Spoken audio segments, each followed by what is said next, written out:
একাতে তালি বাজে না একদম। তারপরে কে বলছে বাজে না? বাজা? বাজাতে পারে, বাজার যায় এরকম করে ওটা মুখে আওয়াজ হচ্ছে। ওই স্থিতি। না, এটা তারপরে কি দেখো। বলতো, তুমি তো সোশ্যাল মিডিয়ায় দেখা গেল প্রায় 2 বছর ধরে ভাইরাল, 2 বছর। মানুষ যারা প্রথম প্রথম যখন থাকে না, মানুষের অতটা বুঝে পায় না, কিন্তু সোশ্যাল মিডিয়ায় থাকতে থাকতে সব দেখতে দেখতে না নিজেরা শিখে যায়। এটা সবারই সতর্ক থাকা উচিত যে ভিডিওটা করছে, হ্যাঁ একান্ত যদি তার পেজে হতো তাহলে কোনো কথা ছিল না, যে ঠিক আছে আমার পেজে আমি গালাগালি খেলাম, আমার তো দুটো ভিউজ আসলো, আমার দুটো পয়সা হলো, আমি কেন ফাও ফাও আমি তোমার পেজে ব্যঙ্গ করতে যাবো? এটাই। যাই হোক, টাইম লাইনে থাকাটা সহজ উপায়। যাই হোক, ওইসব doesn't matter. Up and down social media সবসময় থাকে, জোয়ার ভাটা। তো আজকে যে কুমড়ো কাটছে, আমরা কুমড়োর দিকে ফোকাস দিচ্ছি, অনেক অনেক কথা বলতে পারে।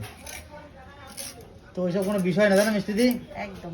আরে পড়ে গেলে যেরকম মানুষ ধুলো ঝেড়ে ফেলে দেয় গা থেকে, সেরকম ঝেড়ে ফেলে দেয়, আবার নতুন করে শুরু করে। একদম নতুন বছর যেমন। তো যাই হোক, কুমড়ো দিয়ে কাটা হচ্ছে, আর এই দিয়ে পুঁই শাক দিয়ে কালকে ঘ্যাট হবে, তাই তো? কে বলে কি দিই, খেতে চাও মিষ্টি দিরাতে কুমড়ো ঘাট?